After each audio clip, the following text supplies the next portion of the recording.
Hello again, guys. A couple of weeks ago, a guy from Deal Extreme reached out to me and asked if I was interested in taking a look at a few of the products from Deal Extreme. I've purchased from them several times in the past, so of course I said yeah. The things they had in mind, this is the first one of them. This doesn't look like much at first glance, but this is from Xiaomi, and this is their Wi-Fi 802.11ac router. Now, as you can see just from my hand size, this is not a massive router. And actually, at first glance, I like the idea that it's 802.11ac. I don't read Chinese or speak Chinese, but I can tell from right here it says two 10100 LAN ports and one 10100 WAN port, as well as one USB 2 port. On something that does 802.11ac, which is capable of, quote unquote, a little over 1,000 megabits per second, it's interesting to see that it would have 10100 ports that are wired with faster than 100 megabits per second wireless. But anyway, I thought I would go ahead and open this up. The worst case scenario, it would be an interesting way to extend a network if all of the devices that you've got do support 802.11ac. And the worst case scenario, you could probably use it as a wireless bridge of some sort. All right, so there's a lot of Chinese on there, and unfortunately, again, I do not read Chinese, so I'll have to just kind of leave that to you guys to let me know. I will say, upon first glance, this looks an awful lot like the Apple Magic Trackpad. But there you go. That's mini Wi-Fi router. It has these two little antennas on it. Let's see what else is in the box before we move on with this. All right, down here, of course, you've got your power brick and a little bit of documentation, but again, it's all in Chinese, so it doesn't do me a whole lot of good. It does here have a barcode scanner, so I can go ahead and try to get the app on my smartphone, but other than that, I can't read it.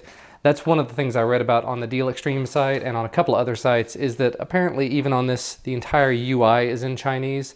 If you're using Chrome or something like that, you can use the in-browser translator to take advantage of it. But I also saw something online where you might be able to flash dd-wrt to it. So I don't know, this might turn into a wireless bridge. It might turn into me hooking it directly into the cable modem and using it as the primary source of Wi-Fi and then having my gigabit wired network separately. I really don't know. I don't have wireless in my desktops at this point, so we'll just have to sort of see what happens with it. But at this point, I'm gonna go ahead and hook it up. I'll plug a desktop into it and make sure that it actually is 100 megabit, because it could just be that the box hasn't been updated, and we'll just see what happens. All right, I'm back. A little bit of a scene shift here. I've spent a little bit of time with the Xiaomi Mi wireless router at this point, and unfortunately my earlier suspicions were confirmed in that it does only do 100 megabits per second on any of the wired ports. And as I read on some of the online sites, the entire UI is in Chinese, which made the setup process quite a little bit difficult, because if you're plugged directly into it or connected to it over Wi-Fi and it can't actually get out to the internet to do the translations for you, you can't actually get the translation. So what I ended up doing was I connected to it through my phone,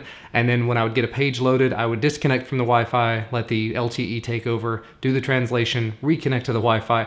It was a bit of a process, but I did get it done. At this point, it's actually running an upgrade in the background here, and it's all in Chinese. It didn't translate for whatever reason, but it's updating itself to the latest version of software. So moving forward with it, I'm not sure exactly how this is gonna work with my home network. It would definitely be very nice to have a dedicated 802.11ac network to be able to transfer files back and forth at a ridiculously fast rate. But given that it has 100 megabits per second connection to everything else, it immediately becomes not so useful. I've currently got it set up in the bridging mode so that it takes one wireless network and connects it to the other one, so I figure I might stick it in an upstairs room and use it to just sort of extend the range of my wireless network. Of course, at that point, you're not going to be getting those 802.11ac speeds. You're not going to be seeing anything near a gigabit per second. So I'm kind of up in the air about it. So as far as my first impressions of it, because I really don't want to call this a review or anything, the setup process was really not all that bad. The UI itself looks very nice. If you speak Chinese, of course, it's going to be great for you. I did read somewhere that it might be possible to flash dd-wrt to it, so that's another good option. And in terms of the base software that comes on it, it does have a decent amount of options available. You can use it in the traditional routing mode, you can use it in a wireless relay mode, or in a wired bridge mode, so that you could, for example, have your wireless network on one end with your wired connections to it, and then your wireless network bridged over to another section with more wired connections. So to wrap things up, so far I'm pleased with it to some extent. I just wish that those 100 megabit ports were gigabit ports. That way it would integrate really well with the rest of my network, because everything else at this point is gigabit. But that will probably be about all from me for today. If you have any questions, comments, or concerns, feel free to leave them down in the comment section below. Remember to hit that like button down below if you like this video, subscribe to receive more videos whenever they become available, and I'll see you again next time.